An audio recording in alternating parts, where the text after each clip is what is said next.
Plaisir aujourd'hui d'être avec Charles Hill, qui est directeur commercial de Waymo.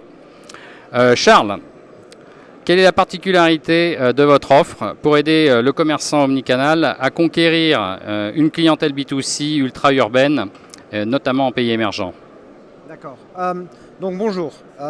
Ce que je dirais, la particularité de notre offre, elle est vraiment à part, je pense, dans la communauté Magento, qui est la communauté dans laquelle nous faisons part. On est probablement le seul partenaire au niveau européen qui est capable de montrer des références sur de multiples pays. Donc on a des clients par exemple qui ont des opérations basées au Royaume-Uni, que ce soit dans les pays nordiques, que ce soit en France, en Afrique du Sud, à Dubaï ou au Japon par exemple, avec plus d'autres pays. Donc ça serait notre première optique. Donc on travaille énormément, donc on a travaillé énormément historiquement donc avec les pays européens. C'était les premiers pays à lancer des projets omnicanal, même avant les États-Unis en fait. Et à ce stade, on se focalisait donc vraiment sur deux axes. Un, c'était la possibilité pour que des clients puissent commander en magasin. Par exemple, donc, si j'avais pas une chemise dans ma taille, je pouvais commander la chemise, elle serait livrée chez moi. Ça c'était une chose. Et l'autre, c'était la facilitation de mettre en place des processus de ce qu'on appelle maintenant le click and collect ou le retrait en magasin. Donc je pouvais commander en ligne et puis par après, je pouvais aller dans le magasin et puis faire la retraite et peut-être même payer en magasin pour cela. Il y a eu donc un petit changement de stratégie donc, au niveau de la plupart des retailers européens, donc, où maintenant on travaille énormément sur l'intégration des magasins et l'intégration des flux des inventaires des magasins, qui n'est pas aussi simple qu'on pourrait le penser. Et c'est de pouvoir donc envoyer des paquets à des clients directement à partir des magasins.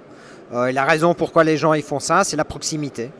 Souvent, donc, un entrepôt il va être localisé d'une manière centrale, typiquement pas dans les régions urbaines pour des raisons de coût, mais dans des régions de campagne à côté des autoroutes qui sont plus basées, qui ont été basées là plus pour des raisons traditionnelles B2B.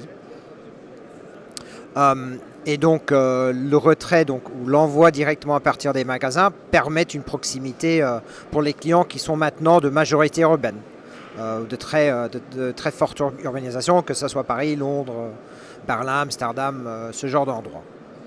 Pour permettre des livraisons avec des délais maintenant qui sont aussi courts, qui vont jusqu'à 6 heures, des délais de livraison. Par contre, dans les pays émergents, ça a été totalement différent. Donc on travaille plutôt donc, avec des clients qui sont dans des pays comme l'Afrique du Sud, qui ont de très grands centres urbains, ou des pays comme Dubaï, ou des villes comme Dubaï, parce que Dubaï c'est une ville, pas un pays, tout le monde oublie, ou à Tokyo. Mais si je prends l'exemple de quelque part comme Dubaï, ce qui s'est vraiment passé, c'est que les gens ont passé le cap de faire le e-commerce sur des ordinateurs et ils sont passés directement à la vente sur mobile. Donc on voit des gens ou des clients qui maintenant commencent leurs opérations en e-commerce parce que ça a pris beaucoup plus de temps pour lancer des opérations en e-commerce dans ces endroits. Où c'est focalisé exclusivement sur la vente sur des téléphones, que ce soit avec un app ou un site, que ce site soit en PWA ou en construction classique avec une version mobile. Et c'est basé entièrement sur la livraison dans des délais extrêmement courts, qui demandent une connaissance de métier de la partie logistique beaucoup plus pointue.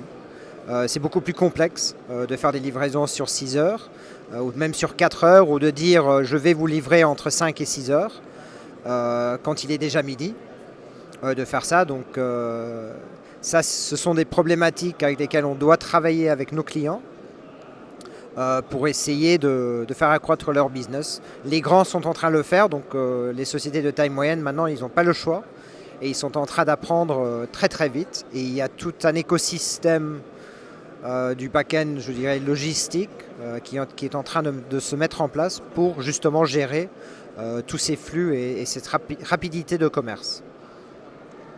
Alors merci Charles. Une toute petite dernière question du fait de votre présence et votre participation à Paris Retail Week.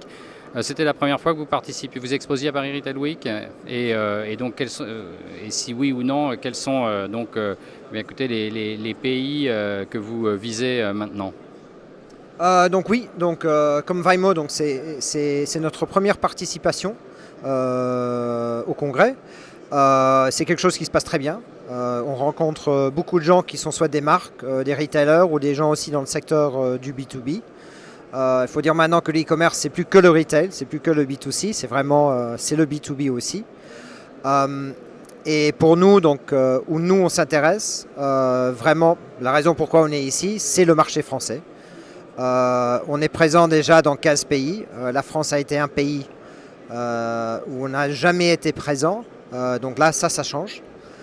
Puis maintenant, donc, on a ouvert un bureau à Paris. Donc là, on commence notre activité commerciale en France. Bien, merci Charles d'avoir répondu à mes questions et je vous souhaite un très bon salon. Merci beaucoup. Merci.